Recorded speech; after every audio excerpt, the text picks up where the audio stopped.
The morning sun filtered through the tall windows of Riverside County Courthouse, casting long shadows across the polished marble floors. Detective Sarah Chen adjusted her badge and glanced down at her partner, Max, a magnificent German shepherd whose dark eyes scanned the hallway with professional vigilance. They'd been together for 3 years, an inseparable team that had made headlines across Southern California for their drug busts and missing person recoveries. "Ready, boy?" Sarah whispered, running her hand along Max's sleek coat. His tail gave a single, disciplined wag. Today was supposed to be routine, provide security for Judge Patterson's courtroom during a minor drug possession hearing. Nothing dramatic, nothing unusual, just another Tuesday in a career filled with Tuesdays. The courtroom was already filling with the usual cast of characters. Lawyers shuffled papers with practiced boredom. A court stenographer tested her machine with absent-minded taps. The bailiff, Robert Martinez, gave Sarah a friendly nod as she and Max took their position near the back entrance. The air smelled of old wood, floor polish, and the faint bitterness of coffee from the vending machines down the hall. In the third row of the gallery, Amanda Torres sat with her hands trembling slightly as she clutched a folder of legal documents. At 28, she'd been a foster parent for only 2 years, but it felt like a lifetime. Beside her sat the reason for every sleepless night and every moment of joy, 3-year-old Emma Mitchell. The little girl wore a pink dress that Amanda had carefully ironed that morning, her dark curls pulled back with matching ribbons. In her small arms, she clutched a threadbare teddy bear named Mr. Snuggles, its left ear hanging by a thread. Amanda glanced at her watch. Their custody hearing was scheduled for Courtroom 3B, just down the hall, in 20 minutes. She'd arrived early, too nervous to risk being late. This hearing would determine whether Emma could stay with her permanently or be moved to another foster placement. The thought made Amanda's stomach twist into knots. Emma hadn't spoken more than 10 words in the 6 months she'd been in Amanda's care. Yes, no, okay, hungry. The child psychologist said it was trauma-induced selective mutism, common in children who'd experienced profound loss. Amanda had learned to read Emma's needs through gestures, expressions, and the occasional whispered word. The little girl was sweet, gentle, and heartbreakingly quiet, a ghost of whatever vibrant child she'd been before the tragedy. The tragedy. Amanda knew the basics from the case file. House fire, both parents deceased, child found wandering outside in her pajamas. The details were sparse, scrubbed clean by social services protocols. Emma had entered the system as an orphan with no living relatives, no godparents, no safety net. Just a traumatized toddler who woke up screaming 3 nights a week, calling for a mommy and daddy who would never answer. Judge Patterson entered the courtroom with his characteristic gruff efficiency. "All rise," the bailiff announced. The drug possession case began with the predictable parade of testimonies and objections. Amanda tried to distract Emma with a small coloring book, but the toddler seemed transfixed by something, her eyes distant, her body unusually still. Detective Chen stood near the back wall, Max sitting obediently at her heel. She'd worked with dozens of K-9s during her 12 years on the force, but Max was special. He had an almost supernatural ability to detect drugs, yes, but more than that, he had intuition. He'd alerted her to dangers she couldn't see, found evidence others missed, and somehow always knew when she needed a friendly nuzzle after a particularly rough day. She'd adopted him from the Police K-9 Academy 3 years ago when he was approximately 2 years old. The intake form had been frustratingly vague. Male German shepherd, rescued from municipal shelter, excellent temperament, high intelligence. The academy trainers said he'd learned commands faster than any dog they'd seen. Within 6 months, Max had graduated at the top of his class. Within a year, he'd become one of the department's most decorated K-9 officers. Judge Patterson called for a brief recess. "We'll reconvene in 10 minutes, he announced. Detective Chen decided to do a quick perimeter walk, standard protocol during breaks. She gave Max's leash a gentle tug. "Come on, boy, let's stretch our legs." They walked down the center aisle of the courtroom, Max's nails clicking softly on the hardwood floor. It was a path they'd walked 100 times in a dozen different courtrooms. Routine, unremarkable. And then it happened. As they passed the third row, Emma's entire body went rigid. Her coloring book slipped from her fingers, crayons scattering across the floor with soft thuds. Amanda reached to pick them up but froze when she saw Emma's face. The little girl's eyes, those dark, usually vacant eyes, had suddenly ignited with an intensity that was almost frightening. Emma's small hand shot up, finger extended, pointing directly at Max. Her mouth opened slightly, her breathing quickened. The teddy bear fell from her other arm, forgotten. Detective Chen felt Max pull against his leash, unusual for such a disciplined dog. She looked down and saw his ears perked forward, his body tensed in a way she'd never witnessed outside of active investigations. The courtroom continued its mundane shuffle of people and papers. Lawyers chatted quietly. The judge reviewed his notes. Nobody noticed the small drama unfolding in the third row. Nobody except Amanda, who watched in shock as Emma's lips began to form words. The child was trembling now, her finger still pointing, her eyes locked on the German shepherd with desperate recognition. Then Emma spoke, not in her usual barely audible whisper, but in a voice that cut through the ambient noise of the courtroom like a knife through silk. 2 words. Just 2 impossible words that would shatter the morning's routine and change 4 lives forever. "That's Duke." The courtroom exploded into silence. Time seemed to fracture into slow motion. Detective Sarah Chen's head whipped around so fast her neck cracked audibly. The lawyer mid-sentence stumbled over his words. Judge Patterson looked up from his papers with a confused frown. Even the court stenographer's fingers froze above her keys. But Sarah only had eyes for the small child pointing at her partner with a trembling hand. "What did you say?" Sarah's voice came out sharper than she intended, but her heart was hammering against her ribs like a caged bird. She took 3 quick steps toward the third row, Max pulling forward on his leash with unprecedented urgency. Emma stood up on the bench, tears streaming down her round cheeks. "Duke, Duke!" The name erupted from her throat, not a whisper anymore, but a desperate cry that echoed off the vaulted ceiling. Her small body shook with emotion as she reached both arms toward the German shepherd, fingers grasping at air. Amanda Torres sat frozen, her mouth hanging open in shock. In 6 months, she'd never heard Emma speak more than a single word at a time. Now the child was screaming, sobbing, fighting against Amanda's instinctive grip on her dress to keep her from tumbling off the bench. "Emma, sweetie, that's not," Amanda started, but her voice died in her throat, because Max's reaction was impossible to ignore.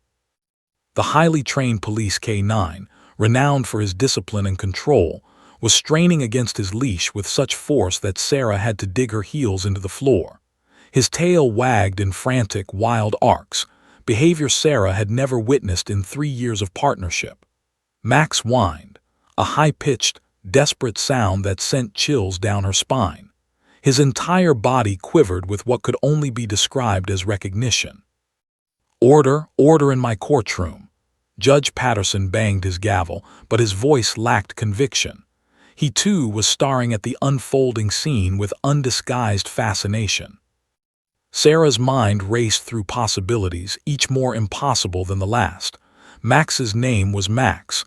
It had always been Max. Since the day she'd picked him up from the K9 Academy, filled out the adoption paperwork, registered him with the department, his name was Max. Duke was nobody, nothing, a name that shouldn't mean anything. But Emma knew it, and Max was responding to it.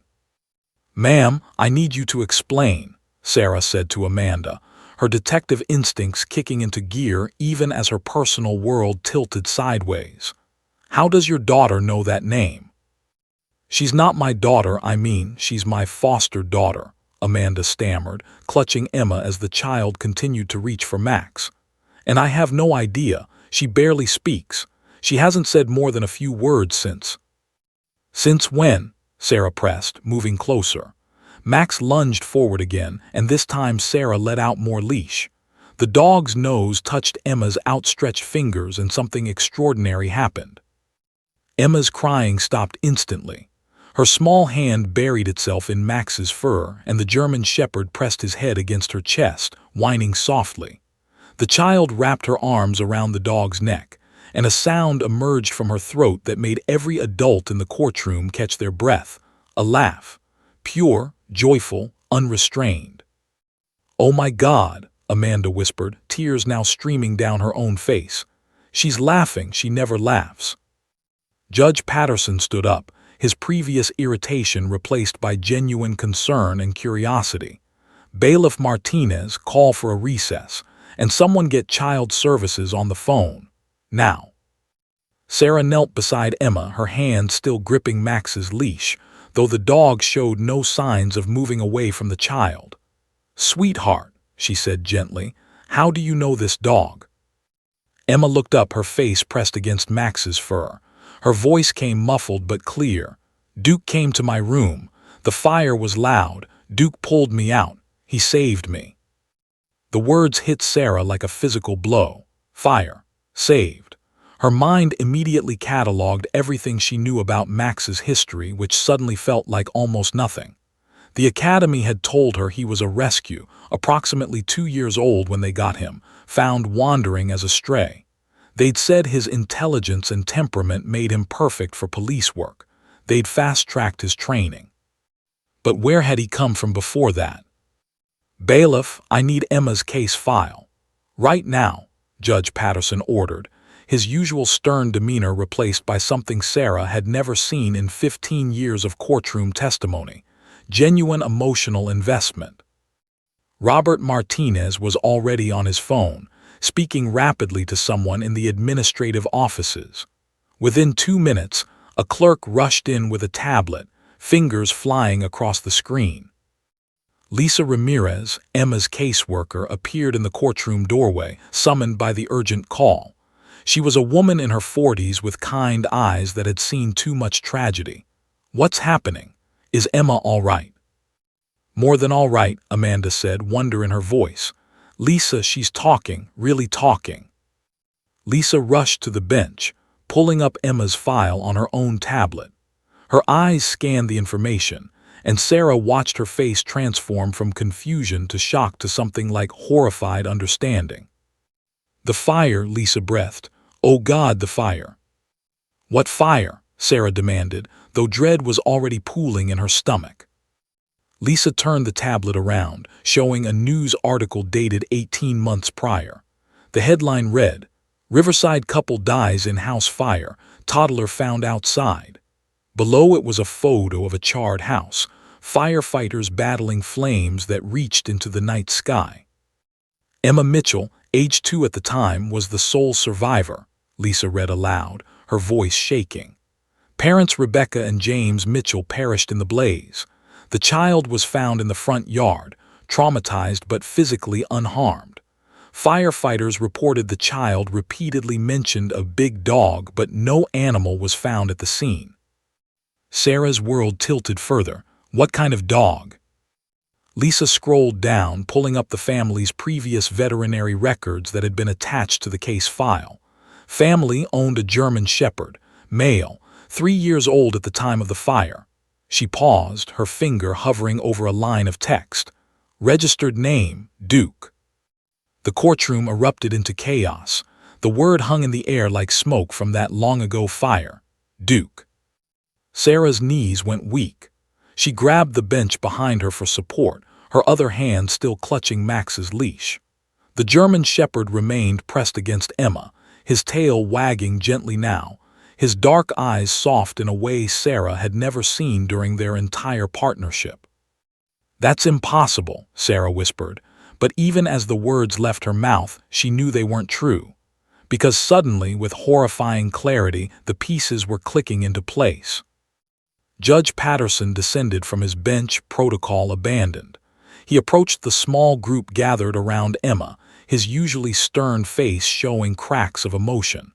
"Ms. Ramirez, pull up everything. I want to know exactly what happened that night." Lisa's fingers trembled as she scrolled through the digital file. December 18th, 18 months ago. The 911 call came in at 2:47 a.m. Electrical fire started in the basement, spread rapidly. The house was fully engulfed by the time firefighters arrived. Amanda kept one arm wrapped protectively around Emma, who still clung to Max like a lifeline. The file said she was found outside. How did she get out? Initial reports were unclear, Lisa continued, her voice thick. Emma was discovered approximately 30 feet from the house on the front lawn, wearing only pajamas despite it being December. She was in shock, hypothermic, covered in soot. She kept saying, "Duke pulled me," but first responders thought she was confused or hallucinating from smoke inhalation.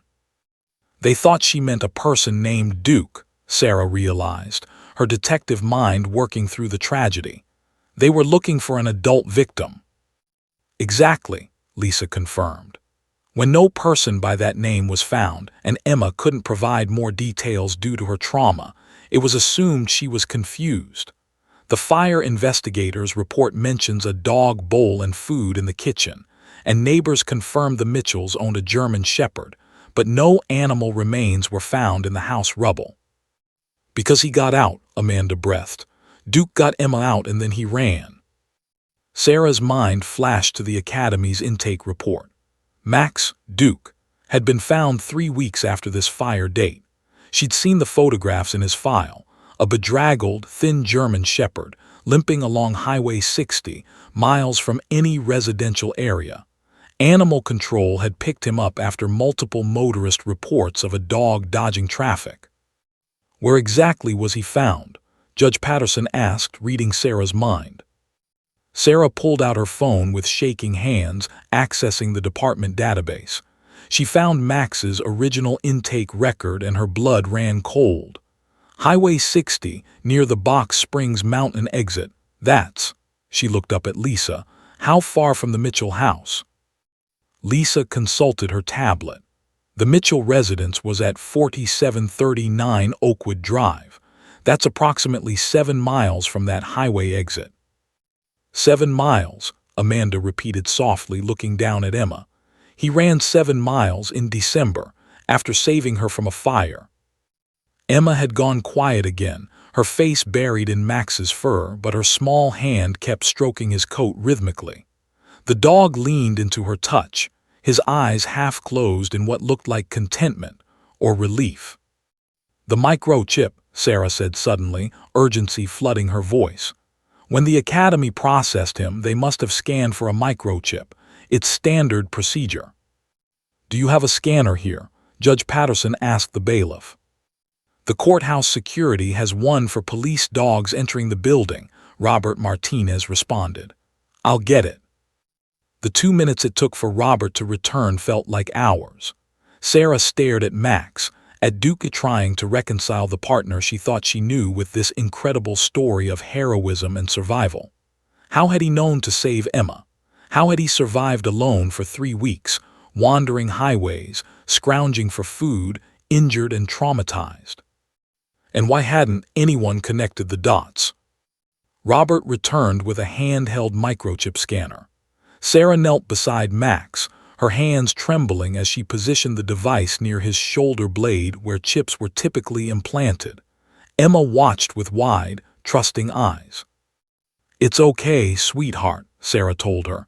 "This won't hurt Duke at all, we just need to check something." She pressed the trigger. The scanner beeped once, twice, then displayed a series of numbers on its small screen. Sarah's vision blurred with tears as she read the 15-digit identification code aloud. Lisa typed rapidly, accessing the National Pet Recovery Database. The loading icon spun on her screen, 1 second, 2 seconds, 5 seconds that felt like an eternity. Then the screen populated. "Microchip registered to James and Rebecca Mitchell," Lisa read, her voice cracking. "Address: 4739 Oakwood Drive, Riverside, California. Dog name: Duke. Breed: German Shepherd. Date of birth: March 15, 2020. The courtroom was absolutely silent, except for the sound of grown adults trying not to cry. "How did the Academy miss this?" Amanda asked, anger creeping into her voice. "How did nobody check?" Sarah felt sick. The Academy runs chip scans, but if the address came back to a burned property with deceased owners, they might have assumed the chip was registered to someone else. Or, she paused, adding what she was about to say, or someone didn't check thoroughly enough. Stray dogs come through shelters constantly. He had no collar, no tags. He was just another nameless rescue. But the Mitchells would have filed a missing pet report, Judge Patterson insisted. "They were dead," Lisa said quietly. "Both died that night. No other family members to report the dog missing. The house was condemned and demolished 6 months later. Duke just fell through the cracks of the system." Emma spoke then, her voice small but clear. "Duke saved me from the hot. Then Duke was gone. I was sad." Sarah looked at this tiny, brave child who'd lost everything: her parents, her home, her beloved dog, and had been silent for months because the trauma was too enormous for words. And now, by pure chance, in a random courtroom on a random Tuesday, she'd found the one living connection to her past. "He never forgot you," Sarah whispered, watching Max, Duke, lick Emma's tears. "He's been looking for you this whole time. He just didn't know how to find you." Judge Patterson cleared his throat roughly. "We need to figure out what happens next." Question hung in the air like a sword waiting to fall. What happens next? Sarah looked down at Duke. She couldn't think of him as Max anymore, and felt her heart being torn in two directions. This dog had been her partner, her companion, her protector for 3 years. They'd faced down armed suspects together. He'd alerted her to hidden drugs that sent dealers to prison. He'd found a missing 6-year-old boy buried under debris after an earthquake. He'd saved her life twice. Once when a suspect pulled a knife she hadn't seen, and once when he'd alerted to a tripwire bomb during a raid. But before all of that, he'd saved Emma. "Detective Chen," Judge Patterson said gently, "I understand this is complicated, but we need to address the immediate situation. This child has clearly formed a powerful bond with the dog." "Duke," Emma interrupted, her voice gaining strength. "His name is Duke." The judge smiled sadly.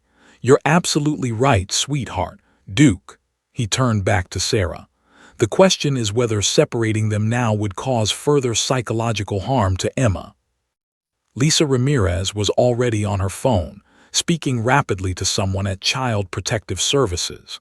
Amanda hadn't loosened her protective grip on Emma, and the little girl showed no signs of releasing Duke. The dog seemed equally content to remain exactly where he was, his head resting on Emma's small lap. Sarah's phone buzzed. She glanced down and felt her stomach drop. Captain Richard Morrison, her boss. Someone from the courthouse had clearly already contacted the police department. "I need to take this," Sarah said, stepping away from the group. She answered on the third ring. "Captain."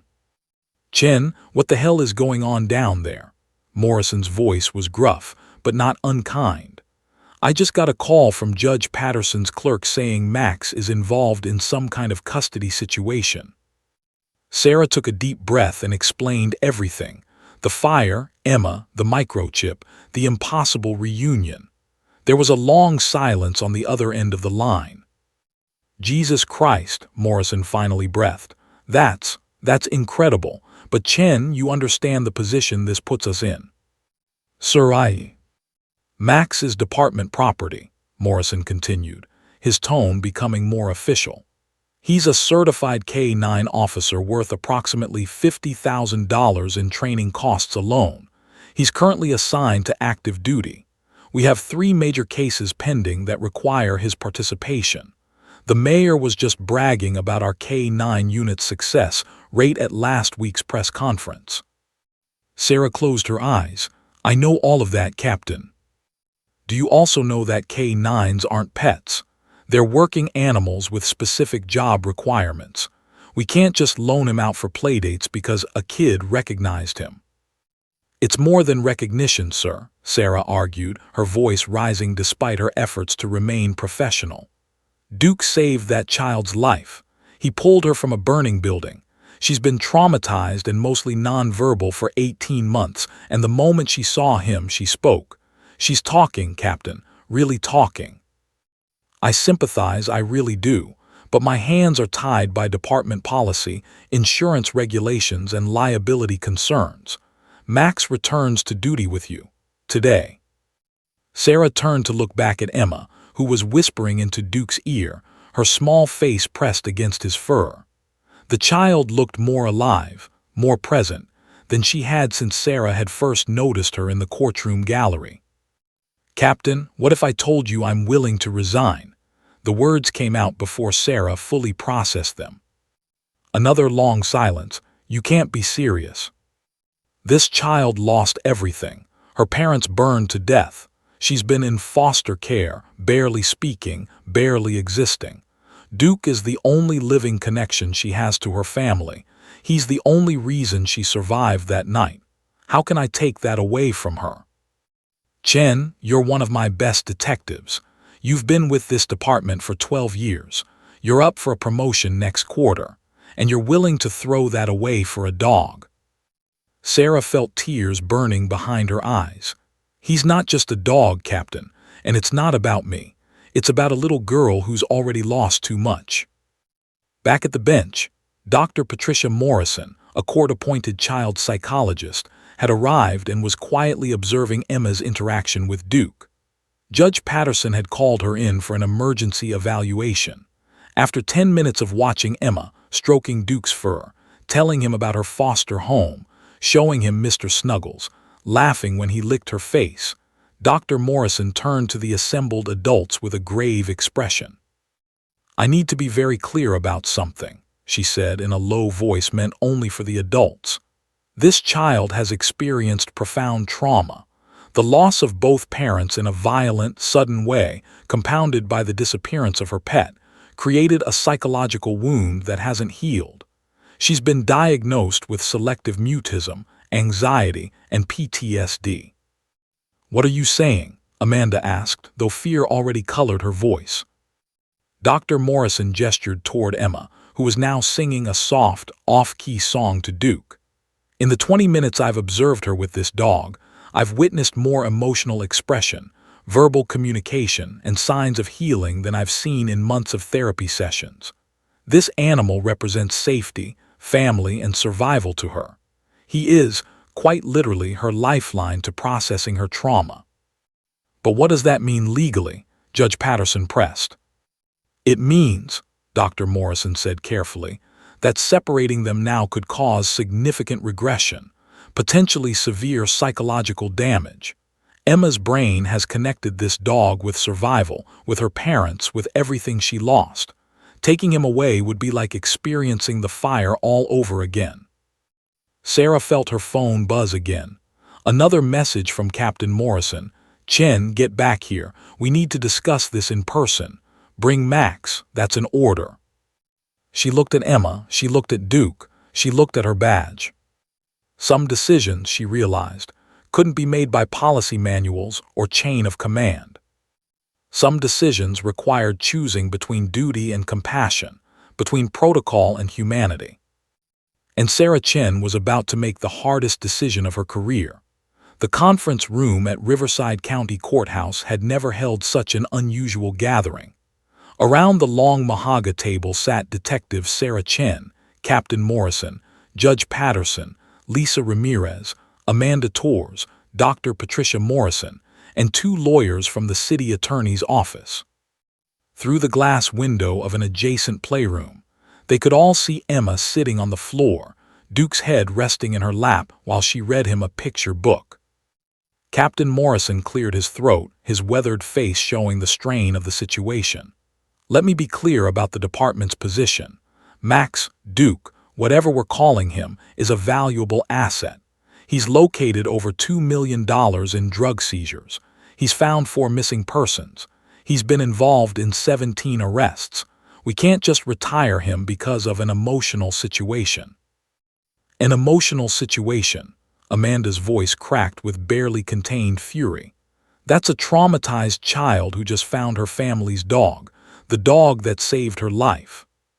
Ms. Torres, I understand your feelings, but— No, I don't think you do, Amanda interrupted, standing up. Do you know what the last 6 months have been like? Emma wakes up screaming every night. She barely eats. She doesn't play with other children. I've taken her to 4 different therapists and nothing has helped. Nothing. Until today. Until Duke.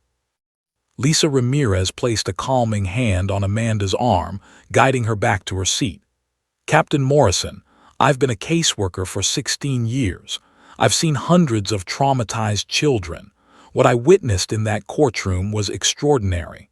Emma spoke more words in 30 minutes than she has in 6 months combined. Dr. Morrison nodded, sliding a tablet across the table toward the captain. These are my preliminary assessment notes.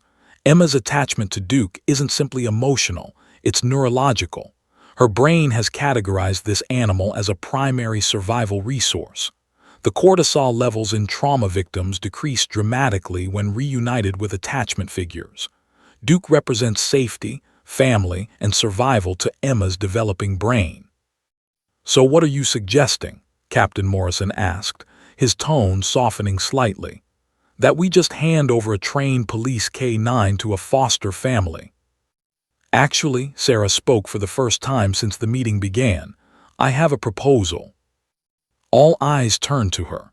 She'd been quiet, her hands clasped on the table, watching Emma through the glass.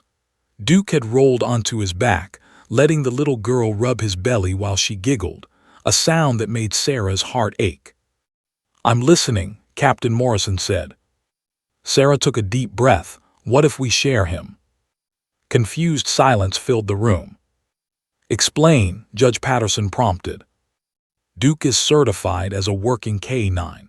That certification doesn't expire just because we know his history. I'm still his handler. I still work with him during operational hours. Sarah pulled out her phone, showing a map. I live at 2847 Magnolia Street. Amanda lives at 2956 Riverside Drive. That's a 15-minute drive, maybe 20 with traffic. Amanda leaned forward, hope flickering across her face. What are you saying? I'm saying Duke continues to work with me during my shifts, 7 a.m. to 4 p.m., Monday through Friday. He's on duty, wearing his vest, doing his job. But after hours, evenings, weekends, my days off, he stays with Emma and Amanda. That's insane, one of the city attorneys said immediately. The liability alone is manageable, Sarah countered. K-9s go home with their handlers every night. They're not kept in kennels. The only difference is Duke would be going to 2 homes instead of 1. Amanda would be registered as a secondary handler. We'd need to draw up agreements, establish protocols, but it's not unprecedented. Captain Morrison rubbed his temples. Chen, do you understand what you're proposing? You'd have to coordinate your entire life around this arrangement. Your schedule, your social life, your ability to take vacation. I know, Sarah said quietly. I've thought about all of that. Have you thought about what happens if Amanda moves? Or if Emma gets placed with another family? Or if you get transferred to a different unit? Yes, Sarah replied. And we'll handle those situations if and when they arise. But right now, we have a child who desperately needs this dog and a dog who clearly remembers and loves this child. We have an opportunity to do something good, something right. Judge Patterson leaned back in his chair, studying Sarah with newfound respect. Detective Chen, this would require an enormous personal sacrifice on your part. Sarah looked through the glass at Emma, who was now showing Duke her teddy bear, explaining very seriously that Mr. Snuggles was a little scared of big dogs, but Duke seemed nice. The German shepherd responded by gently licking the stuffed bear's worn face, sending Emma into peals of laughter. It's not a sacrifice, Sarah said softly. Duke saved that little girl's life before I ever met him. He's a hero. Heroes deserve to be reunited with the people they saved. And honestly, Captain, looking at them together, I think maybe Duke needs Emma just as much as she needs him. Dr. Morrison nodded vigorously. From a psychological perspective, this arrangement could be beneficial for both the child and the animal. Duke experienced trauma that night too, the fire, losing his family, surviving alone. Animals process grief and loss. This reunion could be healing for him as well. Captain Morrison stood up, walking to the window to observe Emma and Duke. The little girl was now curled against the dog's side, her eyes drooping as exhaustion from the emotional morning caught up with her. Duke watched her with alert, protective eyes, the same eyes he used when guarding Sarah during dangerous operations. "This would need approval from the chief," Morrison finally said, "and the city council, and probably a dozen other bureaucratic hoops I can't even think of right now." "But it's possible," Amanda asked, hope raw in her voice. Morrison turned back to the room. "It's unprecedented, it's complicated. It's going to require mountains of paperwork, custom insurance policies, behavioral evaluations, and regular check-ins." He paused, looking at Sarah. "But Chen, if you're really willing to do this, to restructure your entire life around sharing your partner, then I'll go to bat for you. I'll recommend it to the chief." Sarah felt tears burning behind her eyes. "Thank you, Captain." "Don't thank me yet," Morrison warned. "This is going to be hard, really hard. And if Duke's performance suffers, if there are any incidents, any problems at all." "There won't be," Sarah promised. "I'll make this work." Lisa Ramirez was already typing notes into her tablet. "I'll need to file amended custody paperwork. Amanda, you'll need to take K-9 safety courses. Your home will need to be inspected." "I'll do whatever it takes," Amanda said firmly. Judge Patterson stood, signaling the meeting's end. "Then here's what's going to happen. I'm ordering a 60-day trial period. During that time, this arrangement will be closely monitored. Dr. Morrison will evaluate Emma weekly. Captain Morrison will evaluate Duke's work performance. If, at the end of 60 days, everyone agrees this is working, we'll make it permanent." "And if it doesn't work?" one of the lawyers asked. The judge looked at Emma through the glass, then back at the assembled group. "Then we'll cross that bridge when we come to it. But I have a feeling," he smiled slightly, "this is going to work just fine." Week 1 of the arrangement was chaos. Sarah sat in her department-issued SUV outside Amanda's house at 4:47 p.m. on a Thursday, 3 days into the trial period, her forehead pressed against the steering wheel. Duke sat in the back, still wearing his K-9 vest from their shift, panting happily. They just spent 9 hours tracking a suspect through a warehouse district. Duke had performed flawlessly, locating the hidden stash of fentanyl that would lead to a major bust. But now Sarah had to knock on that door and hand over her partner to a woman she barely knew and a child she'd only met once. Every instinct screamed that this was wrong, that K-9 partners stayed together, that you didn't split up a working team. Her phone buzzed, a text from Captain Morrison, "How's it going?" Sarah typed back, "About to do the handoff, feels weird.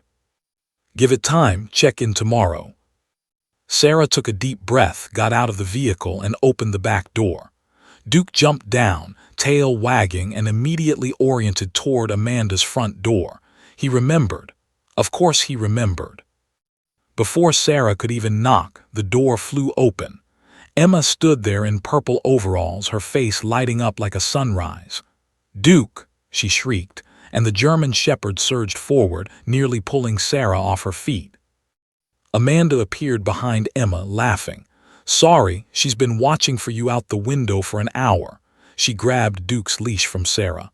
"Come on, buddy, we've got dinner ready for you." Sarah stood on the doorstep awkwardly.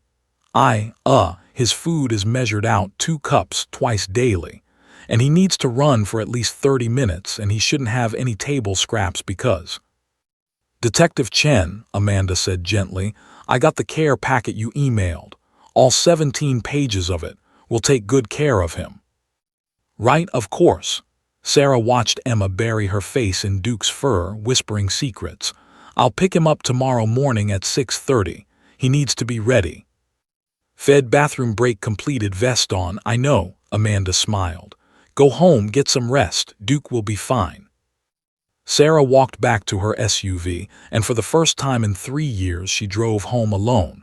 Her apartment felt cavernously empty. She ordered takeout but couldn't eat. She tried to watch TV but couldn't focus. Finally, at 9:37 p.m., she texted Amanda, "How's he doing?" The response came with a photo. Emma asleep on her bed, curled against Duke, her small hand clutching his fur. The dog's eyes were open, alert, watching over her. Amanda's message read, "She hasn't had a nightmare yet. First time in 6 months she's sleeping soundly." Sarah stared at that photo until her vision blurred with tears. By week 2, a rhythm began to emerge. Sarah would arrive at 6:30 a.m. sharp. Duke would be waiting at the door, fed and ready, his tail wagging when he saw her. They'd worked together all day, and Duke was magnificent. If anything, he seemed more focused, more driven. Captain Morrison stopped by one of their operations to observe and admitted, grudgingly, that Duke's performance hadn't declined. But the real changes were happening at Amanda's house. Emma's therapist, Dr. Rebecca Stanton, sat in Amanda's living room during week 3, reviewing her notes with barely concealed amazement. "Amanda, I've been working with traumatized children for 20 years. What I'm seeing with Emma is extraordinary." "She's talking more?" Amanda asked hopefully. She already knew the answer. Emma had started speaking in full paragraphs, asking questions, telling stories about her day. "She's doing more than talking. She's processing. Yesterday in our session, Emma told me about the fire for the first time. She described Duke barking to wake her up, grabbing her pajama sleeve, pulling her to her bedroom window. She said Duke wouldn't let go until she climbed out onto the porch roof, and then he jumped after her." Amanda felt goosebumps rise on her arms. She never told anyone that before. Because she couldn't. The trauma was too big, but Duke is her safety anchor. When she talks about the fire now, she focuses on how Duke saved her, not on what she lost. It's helping her reframe the narrative from "terrible thing that happened" to "I survived because I was loved and protected." Emma burst through the front door at that moment, home from preschool. She'd started attending just last week, another milestone. "Miss Amanda, Duke needs to know about my day. Where's Duke?" "He's still working with Miss Sarah, sweetie. He'll be home at 5. "Oh," Emma's face fell, but then she brightened. "Can I make him a welcome home card?" "Of course, baby." As Emma ran to get her crayons, Dr. Stanton smiled. "That's another thing. She's developing a concept of time and routine. Duke comes home at 5. That's healthy separation.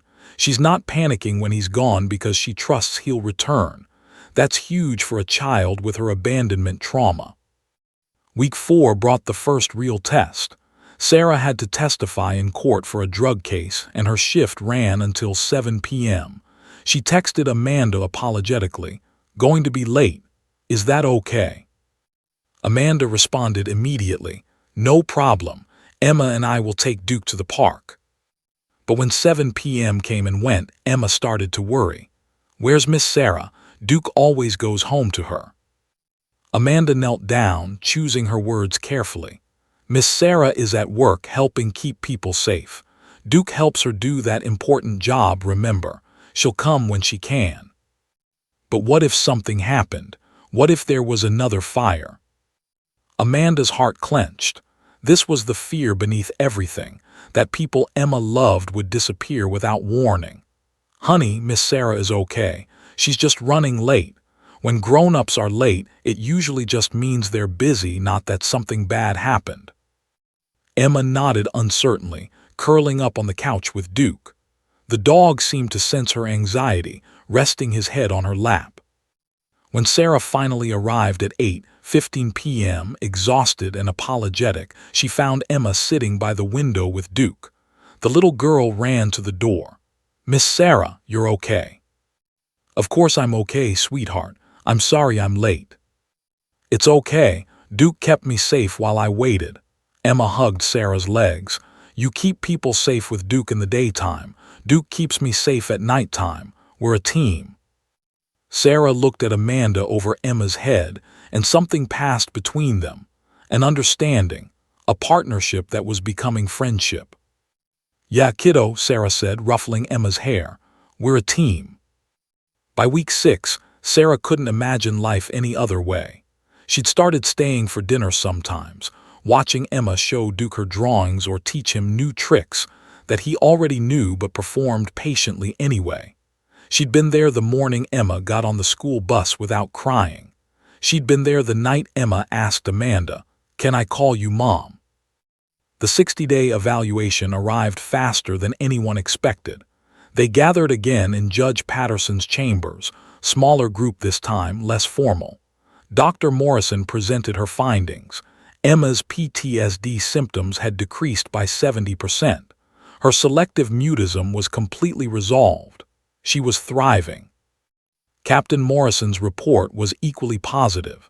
Duke's performance metrics had actually improved. The K-9 unit had its highest success rate in department history. Judge Patterson looked at Sarah.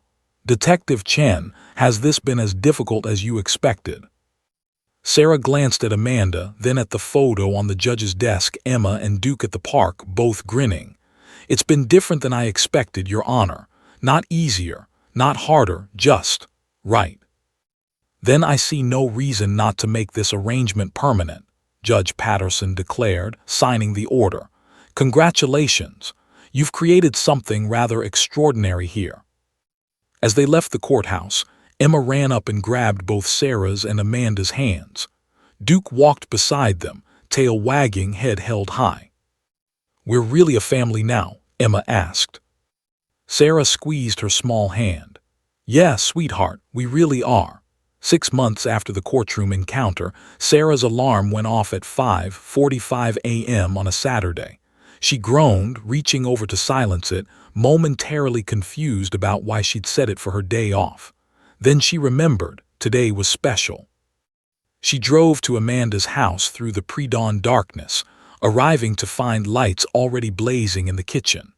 Amanda opened the door in her bathrobe, holding a cup of coffee and wearing an enormous smile. "Ready for the big day?" Amanda asked. "Is she up yet?" "Are you kidding? She's been up since 5, come on." Sarah followed Amanda upstairs to Emma's bedroom, a room that had transformed over the past months from sparse and temporary looking to an explosion of color, drawings, and life. Emma sat on her bed in pajamas covered with cartoon dogs, Duke lying beside her, both of them watching the door expectantly. "Miss Sarah," Emma launched herself off the bed and into Sarah's arms. "It's adoption day." Sarah hugged her tight, breathing in the scent of children's shampoo and happiness. "It sure is, kiddo. You excited?" "So excited I might explode," Emma demonstrated by spinning in circles, making Duke's tail thump against the floor. "I get to be Emma Torres for real, and you're coming to court with us, and Duke gets to come too because Judge Patterson said so, and then we're having a party with cake." The last 6 months had been a whirlwind of growth. Emma was almost unrecognizable from the silent, traumatized child in the courtroom. She attended Pine Grove Elementary's pre-K program, where her teacher reported she was social, curious, and thriving. She had playdates with other children. She'd started taking swimming lessons at the community center, though she'd insisted Duke had to watch from behind the pool fence just to be safe. The nightmares had diminished to maybe once a month, and even those were less intense. Emma had learned to talk about her biological parents, Rebecca and James, with fondness rather than just pain. She had a small altar in her room with their photo, and she'd tell Duke stories about them sometimes. "Mommy Rebecca and Daddy James would be happy I found you again," she'd said to Duke one evening, and Amanda had to leave the room to cry. But the most remarkable change was in the family that had formed around Emma. What started as a practical arrangement between Sarah and Amanda had evolved into something neither woman had expected: genuine friendship, and something that felt remarkably like co-parenting. 3 hours later, they stood in the same courthouse where it had all begun. Emma wore a blue dress with white flowers, her hair in careful braids that Amanda had worked on for 45 minutes. Duke wore a bow tie that Sarah had ordered specially for the occasion, dark blue to match Emma's dress, with a small badge charm hanging from it. Judge Patterson's chambers were packed with well-wishers. Lisa Ramirez was there, tears already streaming down her face. Dr. Stanton had come, along with Emma's teacher, Ms. Rodriguez. Captain Morrison had shown up in his dress uniform, which surprised Sarah. Even some of the courthouse staff who'd witnessed the original incident had found excuses to be nearby. "Well, Emma," Judge Patterson said, gesturing for her to approach his desk. Duke walked beside her, staying perfectly at heel. "Do you know what's happening today?" "Yes, sir," Emma said clearly, her voice strong. 6 months ago, she could barely whisper. "Amanda is becoming my forever mom." "That's right, and how do you feel about that?" Emma looked back at Amanda, who was openly crying now. "I feel happy. My first mommy and daddy can't be here, but I know they loved me very much. And now I have a new mommy who loves me very much too. And I have Miss Sarah who shares Duke with me. And I have Duke who saved me, so I have lots of love." There wasn't a dry eye in the room. Judge Patterson cleared his throat roughly. "Emma Torres, I hereby grant this adoption. Amanda Torres, this child is legally and forever your daughter." He banged his gavel and the room erupted in applause. Emma threw her arms around Amanda's neck. "I love you, Mommy." "I love you too, baby girl, so much." Sarah stood back, clapping, feeling Duke press against her leg. She looked down at her partner, at the dog who'd started all of this, and could swear he looked proud. The celebration moved to Amanda's backyard, which had been transformed with balloons, streamers, and a table laden with food. Neighbors came, Emma's classmates arrived, and the afternoon dissolved into joyful chaos. Children ran through the sprinklers while adults talked and laughed. Duke presided over it all like a benevolent king, accepting pets and treats from admirers. Sarah found herself sitting on the back porch steps with Captain Morrison, both of them watching Emma play with a group of kids, Duke tolerating being dressed up in a tutu and fairy wings. "I was wrong," Morrison said suddenly. "Sorry. When this whole thing started, I thought it was going to be a disaster, a distraction. I thought Duke's performance would suffer or you'd burn out trying to manage everything." He took a sip of his beer. "But I was wrong. You've done something remarkable here, Chen." Sarah watched Emma shriek with laughter as Duke shook his head, making the fairy wings flap. "I didn't do it alone, Captain. Amanda did most of the heavy lifting. And Duke did the impossible." "You know what the department wants to do," Morrison said. "They want to feature you guys in the recruitment campaign.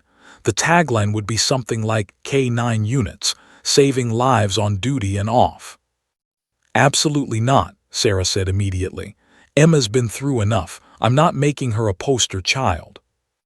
Morrison chuckled. "Figured you'd say that. I already told them no." As the sun began setting, casting golden light across the yard, Amanda called for everyone's attention. "Before we cut the cake, Emma wanted to say something." Emma climbed onto a chair, Duke sitting beside her like a guardian.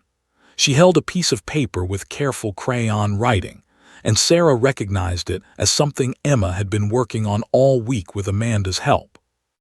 "Thank you for coming to my adoption party," Emma read, her voice wavering slightly. "I used to be really sad. I missed my first mommy and daddy a lot.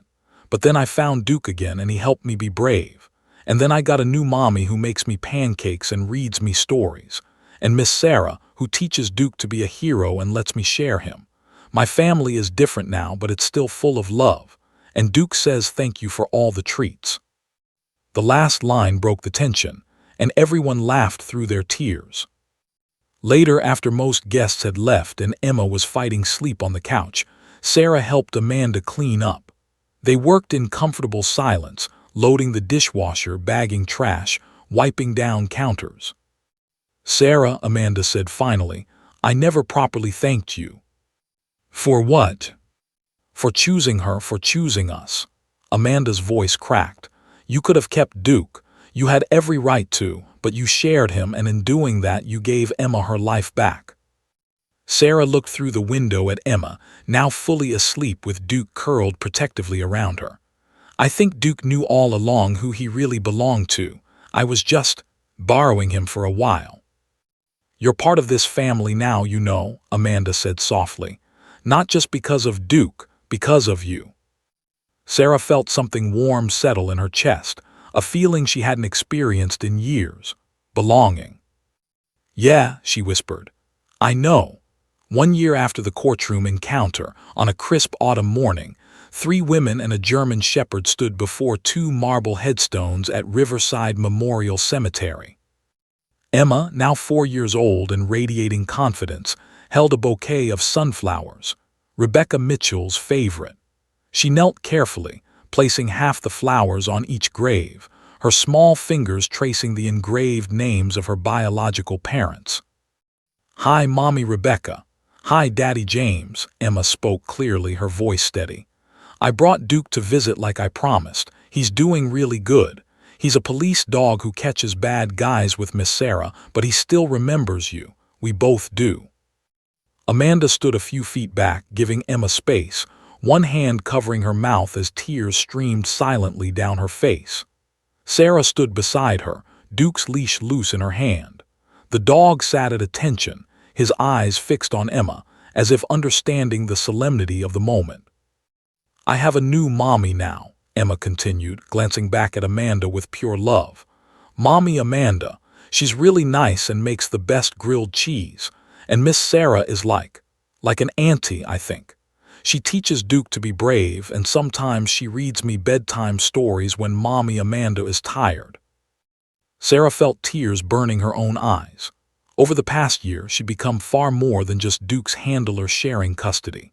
She'd been there for Emma's first day of pre-K, holding Amanda's hand as they both cried watching the school bus drive away.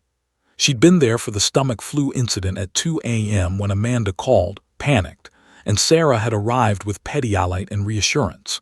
She'd been there for every milestone, every setback, every moment that mattered. Duke still keeps me safe at night, Emma told the headstones. I don't have scary dreams anymore, only good ones, and I'm learning to read. Miss Sarah says Duke is very proud of me. She paused, her little voice wavering for the first time. I miss you a lot, but I'm okay now. Duke made sure I'd be okay, just like you taught him. Emma stood up, walked back to Amanda and took her hand. Can we tell them the other news? Amanda smiled through her tears. Of course, baby. We're moving to a bigger house, Emma announced excitedly to her parents' graves. It has a big backyard for Duke, and Miss Sarah is going to live in the cottage behind it, so Duke doesn't have to travel between houses anymore. We'll all be together. The decision had been made 3 months ago, after countless discussions and careful planning.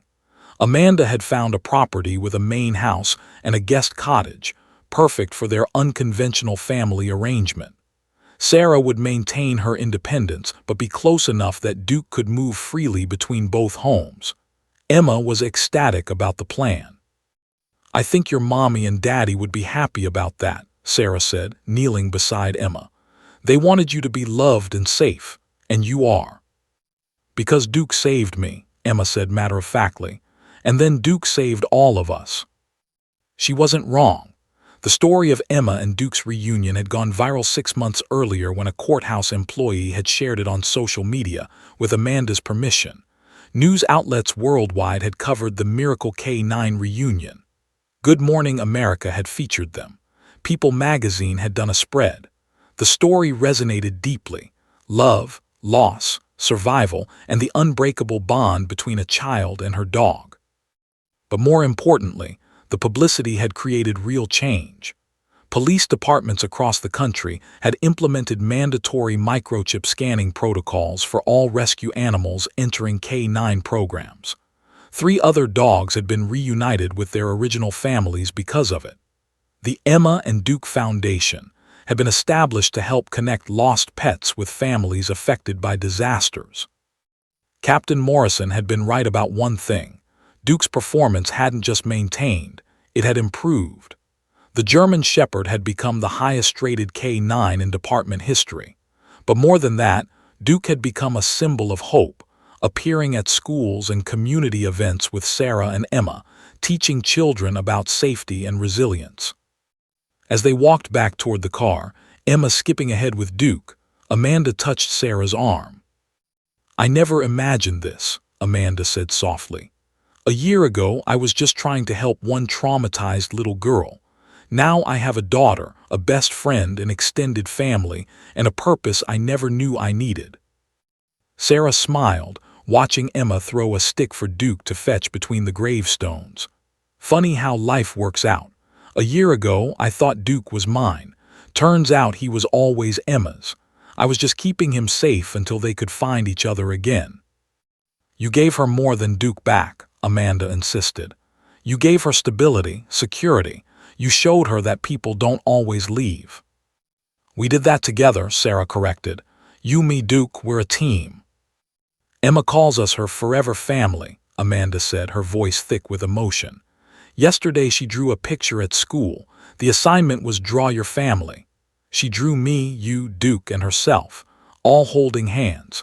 Well, Duke had a hand too in the drawing, which was anatomically questionable but adorable." Sarah laughed, then sobered. "I spent so many years focused on my career, on the next case, the next arrest. I never realized something was missing until Emma pointed at Duke and changed everything. She gave me a family, a purpose beyond the badge." Emma ran back to them, Duke trotting beside her. "Can we get ice cream? Duke can have a pup cup." "It's 9:30 in the morning," Amanda protested weakly. "It's a special day," Emma argued. "We visited Mommy Rebecca and Daddy James. That deserves ice cream."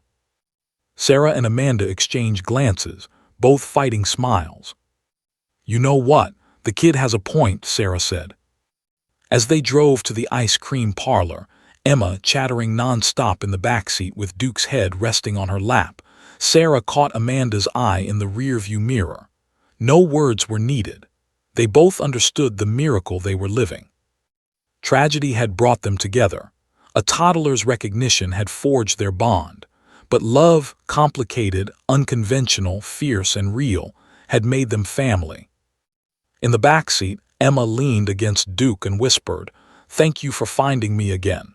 Thank you for bringing me my family." Duke's tail wagged, and if dogs could smile, he was definitely smiling. Some bonds forged in fire and sealed by fate are truly unbreakable. The end.